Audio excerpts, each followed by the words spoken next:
I've invested into masterminds because I've seen that this is the number one way that I was able to get to $1 million, to multi-millions, to generating over 10 million in revenue.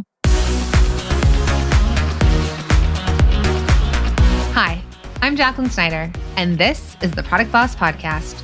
I've helped launch and grow thousands of product-based businesses, even one of my own. And over the last 20 years, I've seen behind the scenes of businesses just like yours. Whether they are makers, manufacturers, artists, or food and beverage businesses, I have spent so many hours studying it all. I've discovered what makes them successful. What are mistakes they could avoid? How did they turn an idea into successful business? And what are strategies they have used to make more sales and be discovered by more customers? This is what this show is all about. Whether you're just starting out or you're looking to become $1 million product boss, I'm here to give you the permission to chase your dreams, no matter how big or small. All you need is the right mindset, a little courage, strategy, and support, and you too can be the next $1 million product boss. Let's do this. Hey, product bosses. All right. So, wow.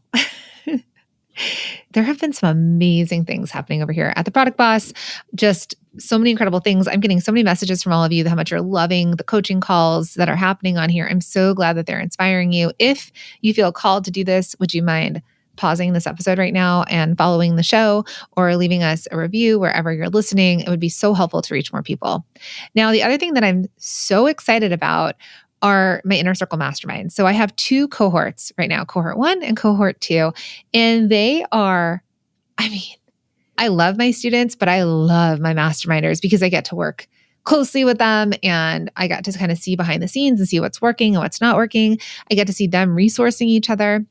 We have an event coming up for one of the cohorts. It's just so good. We're going to be hanging out in the sunshine in California and bonding and creating community, and I'll be able to mentor them. And so as I'm really thinking about what this session is going to be focused on, this in-person event and retreat that we're having, I started thinking about what are the 7 key pillars that product-based business owners need to focus on in order to grow their business, and especially to grow their business to $1 million.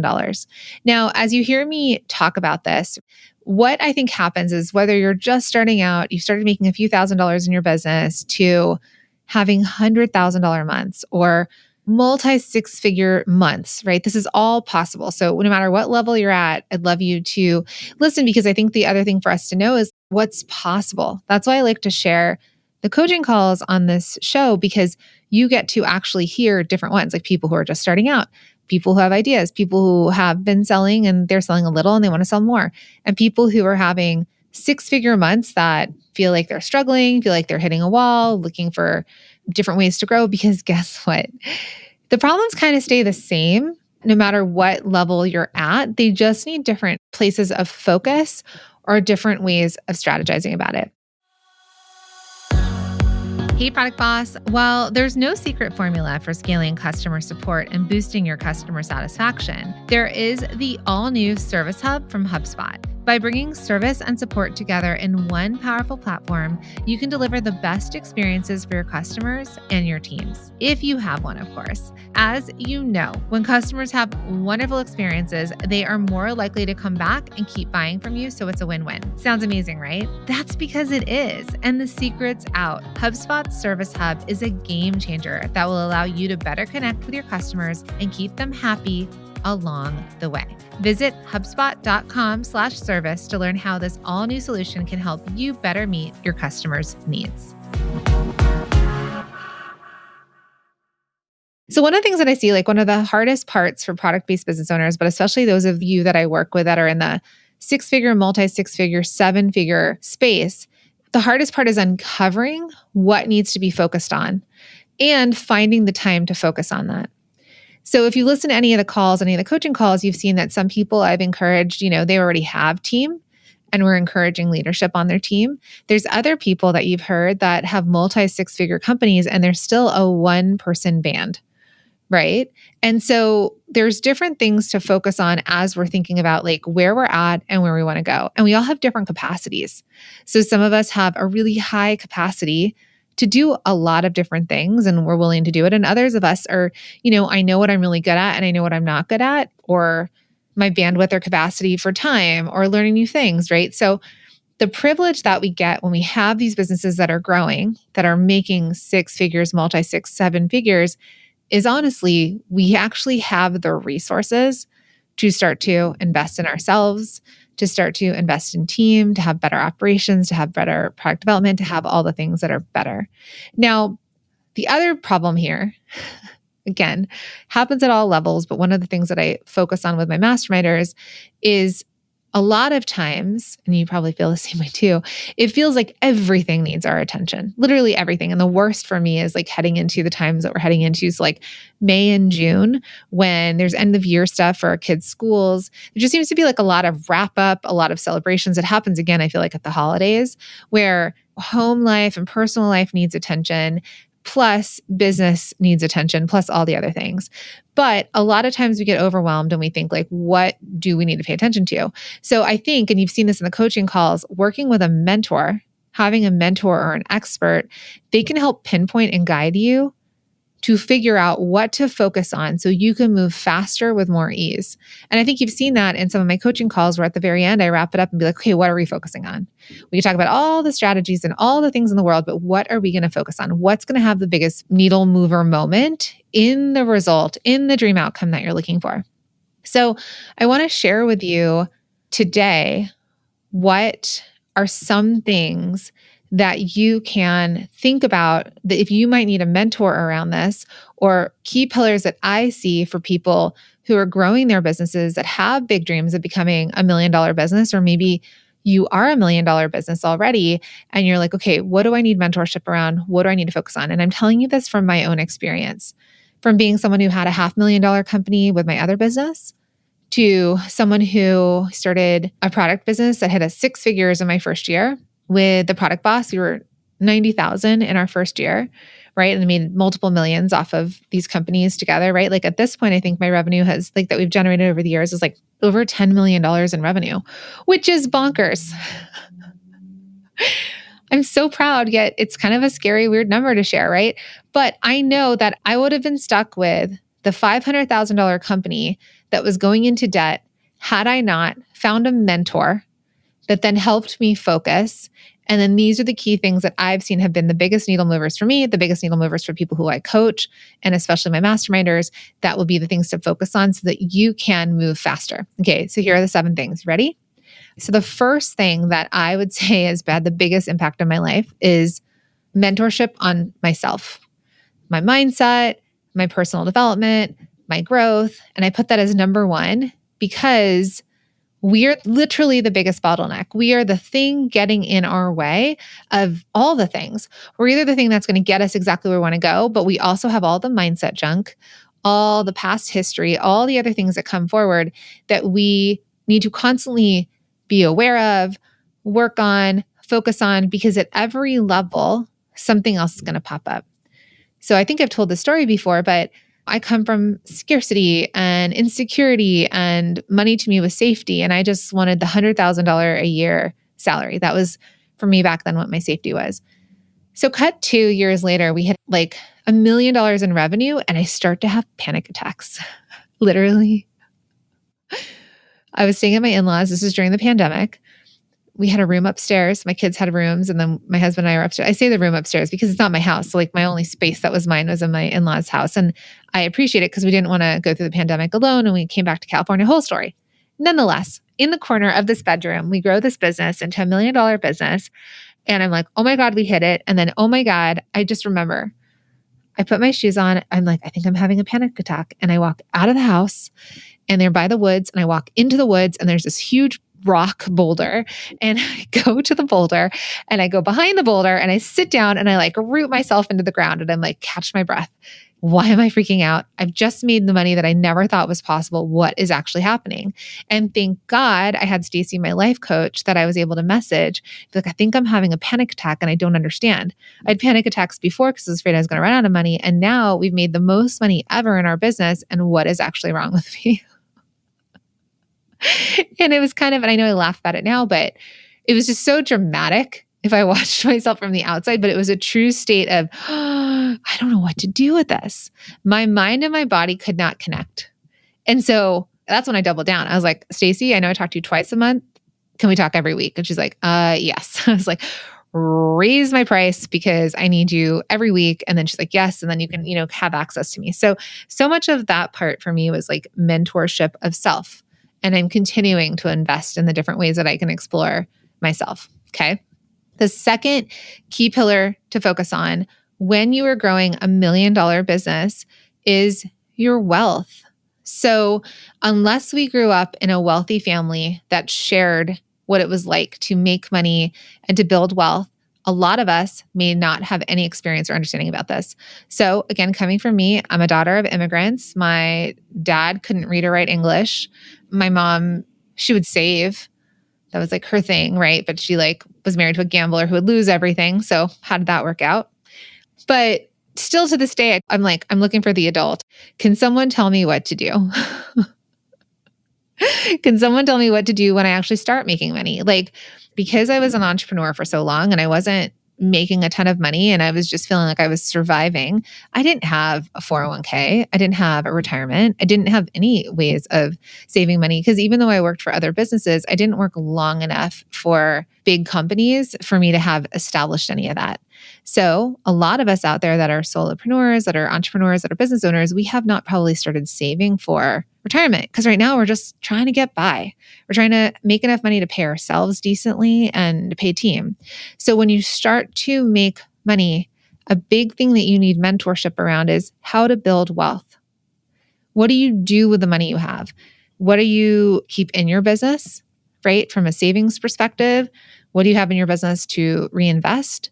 What do you take out and invest into something else? What do you put into your own home, your own family life? What is the salary you're paying yourself? How much do you have to pay other people? What is your profitability?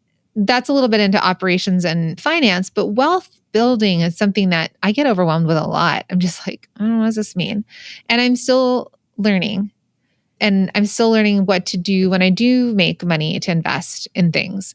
And I'm going to learn what works for me and my family, and you're going to learn what works for you and your family. And the thing is though, when we start to be stewards of the money that we've worked so hard to get and to build these beautiful businesses, then we want to know how to steward that wealth into a way that can be there for us when we need it and potentially can create legacy for our families, right? Something we can pass down. So that is a major thing that you want mentorship around.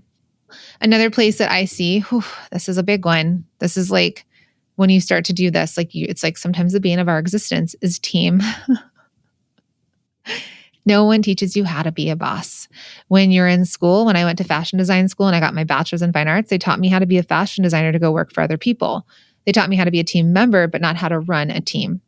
So when we're dealing with hiring, firing, all the things. So let me tell you. So back in my younger days with my other company, I had a team of 5 people working for me. This is the one that was $500,000. It was my consulting company. And I had just joined a mastermind myself. This was where I was working one-on-one with a coach and I couldn't afford to keep working with her one-on-one, but she had a mastermind and she's like, I'd love for you to join. It was 6-figure women business owners.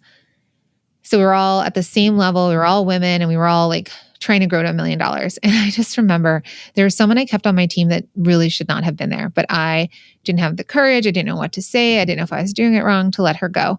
So I remember I had pony walls, half walls in my whole office. And I was in the quote unquote conference room, but it wasn't a real room. And I remember whispering into the computer and being like, she's here and I need to fire her and I don't know how. And everyone started laughing because they were in my earbuds. So they were trying to coach me. So and this happens in my mastermind all the time. I have, students that are like, I have to step out or I have to whisper because that person is there, right? We need mentorship on our team because one, and you've heard this on the coaching calls, it's one, who are you missing on your team that's keeping you stuck and not growing? Because team members are an investment and they should have a return on their investment. Or who is actually unhealthy for your team or not working in your team. And then everything in between from hiring, onboarding, benefits, key performance indicators that they need to measure up against, right? And then also letting go of people. So in my mastermind that we host for my Inner Circle mastermind, team comes up a lot. a lot. You've heard it on recent calls that we've had. It's like, who do we need to hire? Who do we need to fire? Who needs to be moved? Are they in the right seat? You're not expected to know this unless somehow you had a background in management and operations working for another company. And if you have that, that is your superpower. And that is awesome because we all have a superpower. And all the things I'm going to list to you, we might be really good at one of them, right? But there's other things we need to learn. So that's a key pillar because if we're going to be the boss of our business, if we're going to grow to $1 million plus business, we need to know how to manage a team and all the things that go with it. Hey, Product Boss. Okay, it's podcast recommendation time, which is my favorite time because this month I'm all about listening to Business Made Simple, hosted by one of my mentors and friends, Donald Miller, which is brought to you by the HubSpot Podcast Network, the audio destination for business professionals. Each week, Don takes the mystery out of growing your business with easy to implement actionable steps to help your marketing feel easier and smoother. It's game-changing, so be sure to tune in. This is one of those podcasts I never, ever miss. So listen to Business Made Simple wherever you get your podcasts.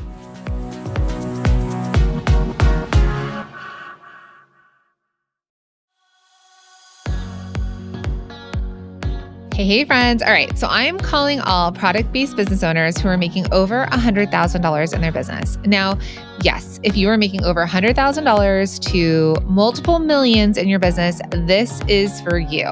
If you are ready to level up your business this year, I have a free masterclass for you. Yes, sirree. It is awesome. It's called Your 3-Step Framework to Build $1 Million Product-Based Business in 2024. That's right. I'm going to be walking you through 3 steps in a framework that I have created to build $1 million product-based business in 2024. Now, before I get into any more details, did you know that only 12% of women-led businesses make it to $100,000 a year? And what's even crazier is that only 2% make it to $1 million in revenue. Well, my friends, this is where we have to change these stats. I am on a mission to change these stats for product-based entrepreneurs like yourself. So if you're at this level and you've shown you've got what it takes, but what got you here is not going to get you to that next level, it's time to learn some new tricks and strategy. So if you're ready to take your business to that next level, I invite you to join us in this exclusive free masterclass, the 3-Step Framework to Build $1 Million Product-Based Business in 2024, where I will teach you the proven system we and other $1 million businesses use to grow stable businesses, increase profit, and remove yourself from the day-to-day so you can do what you love with the people you love. So if your business is making more than 100,000, maybe you're multi-6-figure, 7 figures and multi-7 figures, and you're ready to kick your business up a notch, get some of that stress off of your plate, and really enjoy growing your product-based business, I invite you to secure your spot at theproductboss.com/proven path. It's theproductboss.com/proven path. Let's make this your breakthrough year. Okay, so the 4th pillar to focus on, and I mentioned a little bit earlier, but is operations. Yes, operations. The unsexy word for creatives that are like, what do you mean operations? Give me a spreadsheet. I don't even know. I don't want a spreadsheet. I want someone to show me a spreadsheet, but I don't want to create a spreadsheet. That's just not how my brain works. My brain is like creative ideas, making, marketing, selling, but not the operations. So knowing that, one, I needed mentorship on understanding the baseline of operations and understanding why that's critical and important to my business and what kind of operations to do. I am constantly investing in mentorship for operations. So what does that look like? It might look like a course or a program. It might be working with a mentor that is further ahead than me or an expert. So again, why I'm in certain masterminds for myself is like, I want to learn from them. So I'm currently in a mastermind of an 8-figure business owner. She's my mentor. And I might ask her like, hey, for this, how do you run that with operations? And then she'll share it. That's kind of the beauty when you join a mastermind and you have a mentor and like they're open to sharing stuff. It's not every mastermind. It's how I operate mine. It's what I look for when I join ones as well. The second part of this goes back to team is who do you need to hire that can run operations for you? What do they need to know? Well, who's the key player? And especially for product-based businesses, what are the operations you need to focus on? What are the different parts? It is so different than service. So if you have a mentor, a coach, an expert that has never worked in product-based businesses, their version of operations is going to be very different than what you need. So make sure that you are working with people that understand physical products. Operations is totally different. It's why you're listening to this podcast in the first place, right? So then the fifth thing that is a focus pillar, and this is something that we talk about inside of my mastermind, is product development. So product development is that idea of what are we going to ideate and make and bring to market and why. We talked about this on one of the episodes with Shanti, and she has someone that runs her product development, which means Shanti can operate as creative director. And then she has hired somebody that's going to take her big ideas, but can they manage and handle all of the development, which is like design, sourcing, dealing with the designers or artists, and then getting you to the point that you have the product created that now you can sell it. It doesn't mean your production. Production tends to happen within operations, but product development is the development of the products you're going to sell. So as a fashion designer, for example, I would have technically been in product development. I would have been overseen by the creative director and the merchandiser. That's, when I did bathing suits, it's like inspired by Rio de Janeiro at New Year's. It's all going to be white, right? Maybe they're coming with like the concept or the idea. And then they're coming to us as the designers to design according to that inspiration, to design, develop, come up with samples, and get it to the point that we're ready for photo shoots, we're ready to take it to market, all the things, right? This is all pre-production. So when you are scaling your business, I've seen it happen in two ways. One, what I know is what's gotten you this far is not going to take you further a lot of times. So what I've seen with the businesses that I've really coached and worked with, that I've gotten them from 6 figures to multi-6 figure to 7 figures to multi-7 figures, is a lot of time it's actually dropping certain styles or SKUs and not making everything and getting better at the things that they're known for. Or it's adding on a category that you're now prepared and ready to handle. But nonetheless, and I laugh because I'll take mastermind calls, or you might have even heard it on some of these coaching calls, and I'll take mastermind calls and be like, Jacqueline, you're not going to be happy about this, but I've decided to do X. And it's totally left field, random thing. Now, listen, you're all going to do what you do. It's your business. It's your life. You do everything, right? And I'm just here to kind of guide and mentor. But sometimes it's I sell tea and now I'm making t-shirts. Why? Well, because I think people might want to wear t-shirts that say things about tea on them. I'm like, do they though? So when it comes to product development, you may be adding on. So I have one student that was a pottery company. She's a masterminder. That's a pottery company. She figured out how to then take some of her best sellers and use a different material that made it more dishwasher safe, everyday use product. So product development in that way and expansion made a lot of sense. I've also coached people I have a tea company and now I want to do t-shirts. And I'm like, hold on, why? And then we go back in and say, but what do we have happening in the tea company and what can we actually double down on here versus you adding stuff on? So there's either ways to make money and more money through product development, but there's also ways to lose money if you're making the wrong thing. A good example is when Susie Weiss-Fishman of OPI Nail Lacquers was on the podcast, she talked about $1 million mistake. So we all know OPI, the nail lacquer brand. And she said that one year they decided that they were going to make matching lipsticks to match the nail colors. And not only did they not sell, she tried to ship them in the summer and they all melted. It was $1 million mistake. They've never made lipstick again. Why? Well, sure, they thought their customers might want to match their nails to their lips, but in fact, it was not what they wanted. They needed to just keep doing more of what they were good at. So I say that because mentorship around this can save you $1 million. I actually just did this for somebody else, a mastermind that I'm in. There's a few product-based businesses. In fact, one of them was one of my masterminders years ago. But there's this other woman that is a service company and she's coming out with a product business. And she had all her ideas for developing this product business. And she brings it to the table and everyone's masterminding on it. And then I'm like that kid in the back of class that has their hand up. And I'm like, me, pick me, pick me. And like, finally I got picked on. They're like, Jacqueline needs to like say something. And I was like, okay. She had this whole plan to get investors and to make all these products for toys, for kids and all this stuff. And I was like, hold on. These are all the reasons why the types of toys you're talking about are going to be a liability that are going to take much longer than the time you think it's going to take way more money, and it's going to cost you a bunch of stuff. Instead, why don't you try it like this? And then the mentor that runs this mastermind, and remember the 8-figure mentor, she goes, oh my God, Jacqueline just saved you $1 million. And I was like, yes, I did. So knowing that, right? These are the things that when you work with people that are product-based business experts, because the rest of the room was coaching her and being like, yeah, great.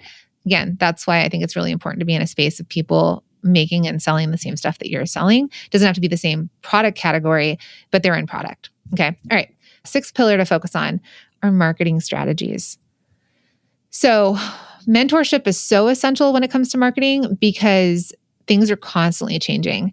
And some of us are really good at marketing via email, marketing on social, doing brand affiliates or partnerships, ads maybe. We all have different marketing strategies, but we don't want all of our eggs in one marketing strategy bucket. So when we focus on this, we always are testing, trying, tweaking. Things that used to work maybe aren't working. And so I think that when you get mentorship around this, it's like, what strategies am I missing? What are other people doing that are working? And so that's why I love to work with experts that are in this. That's why I think being coached by an expert, for example, when I host my Inner Circle Mastermind, I'm working with 40 different companies plus, because we've got multiple cohorts. I have years and years and years of working with other 6-figure, multi-6, 7-figure product-based businesses that I know the different strategies I've seen behind the scenes of so many companies. So if someone comes to me and they ask me, they're like, I'm doing it like this and I'm not sure. I've had so many behind the scenes peeks into what's working and what's not working. I'm able to say like, I know someone else and this kind of strategy is working for them, not giving away anything proprietary or secret, but more like I've seen this person run their own ads and then they brought someone on and their ads did better. Or I saw somebody do this on Amazon and maybe this is a clear way of doing it on Amazon. Or this one tweaked to an email yielded X amount of revenue. So it's getting you strategies and then also sourcing strategies from each other. And that's what I see in our groups. They'll ask each other. They'll walk each other through it. In fact, one of my masterminders was just telling me that a couple of them have done this. They'll be like, hey, can you review my website and tell me what you think of it? Does it make any sense? Hey, I've got new packaging and logos. Can you take a look at this? I have ads, but my ads don't feel like they're working. Oh, let's jump into your ads manager and go through it, right? I don't have the answer to everything, but each of us can be mentors to each other, which is why I have such an application process to joining our mastermind, for example. And then I've had to go through application processes to get into other people's masterminds, because the goal of a good mastermind is that people are curated and they're bringing stuff to the table. We need go-givers, right? We want go-getters and go-givers. We don't want takers. We don't want the people who only take information. Like the dynamic of back and forth and sharing is so essential. And that's such a part of the groups I curate, for example. All right. And then the 7th pillar to focus on is brand development. So what is the concept of brand development, right? The thing here is like, how do we keep growing you as a brand, right? How do you keep standing out in the market? What is next for your company at every level? What got you to 6 figures is not going to get you multi-6. Then what gets you to multi-6 is not going to get you to your first million. And what gets you to your first million is not what's going to get you to your next million. So we really have to explore different ways of growing your brand. What are new markets you can explore, new sales channels you can explore, partnerships, what else can happen or needs to happen? So in thinking about all of this and the 7 pillars of mentorship, what I want you all to think about is, do you have a way to be mentored or learn to help you set specific strategies for your business? Because what you want to do, the whole goal of this is that you avoid mistakes. It helps you be a little bit braver because it makes things clearer to you. You kind of know the steps and you know there's someone there waiting for you to help you if you feel like you trip up. And it also helps you make smarter choices so that you can grow more confidently. And that's really what I've seen change my business and why I've constantly invested into one-on-one coaches, VIP days I've invested into, group type things. I've invested into masterminds, all the things, because I've seen that this is the number one way that I was able to get to $1 million, to multi-millions, to generating over 10 million in revenue. And so for you, whatever stage you're at, you might think like, okay, maybe a VIP day does sound like something amazing to you because you want like totally dedicated attention. But VIP days are an investment. So maybe you're like, okay, I'd like to first get into courses or programs. Or maybe just maybe if you're making multi-6 or 7 figures, you're like, you know what? I really want to be in a mastermind with people at the same level as me, with physical product-based businesses that have lots of amazing information, plus guided by a mentor and expert. So really it's for you to choose what is the thing that you feel like resonates most with you, and then go out and get it. Because the beautiful thing that I didn't have when I started my business was access to education and information and coaches and experts and groups. I operated for 10 years completely by myself. And the most I would get into a group was going to a trade show or a market and watching a trend presentation, but there was nowhere that like supported each other. And so that support of community, getting that mentorship and expanding your experience is really, I believe, the only way to grow a successful, profitable business that is stable, that fills you with joy, right? That you can do this no matter what happens in the economy, and you don't hit burnout, or if you do, you're supported, and you don't feel isolated because you're supported, and you're ultimately getting the thing you want, which is financial freedom and time freedom. So I hope that this helped. Think about where do you need to focus, where you might be looking for mentorship. And if you are called to it and your business is making that 6 figures, multi-6, 7, multi-7, I would love to invite you to learn more about the Product Boss Mastermind. If it feels called and you're serious about this, we are taking applications. We have like about 5 spots only for this next cohort. So you can head to theproductbossmastermind.com if that feels like something that you're called to do. Otherwise, I'm always here on the podcast for you twice a week, trying to support you with all the education and all the programs that we have. All right, my friends. So until the next one, I'll see you there.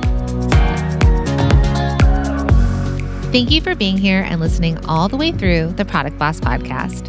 If you love our show and it has helped you in any way in your business, would you mind doing 2 things for us? Subscribe to the show so you never miss an episode, and leave us a review. Reviews help other product entrepreneurs know that this is the place to be to grow their businesses and realize that they're not alone. And we know that you all know that a 5-star and honest review helps you sell more products to more people. So you know that your reviews help us reach more listeners around the world. Remember, what we give is what we receive, and we are all about helping each other in the Product Boss community. We are all in this together. We would be so appreciative of you if you could take the time right now to subscribe, leave a review, and even share this episode on social or someone you know so we can impact more lives. And remember, subscribing means that you will get notified each time we release a new episode so you never miss a thing. You have helped us grow and climb into the top 10 of all marketing podcasts, and together we can keep climbing. Thank you, friends. And remember, there is room at the top for all of us.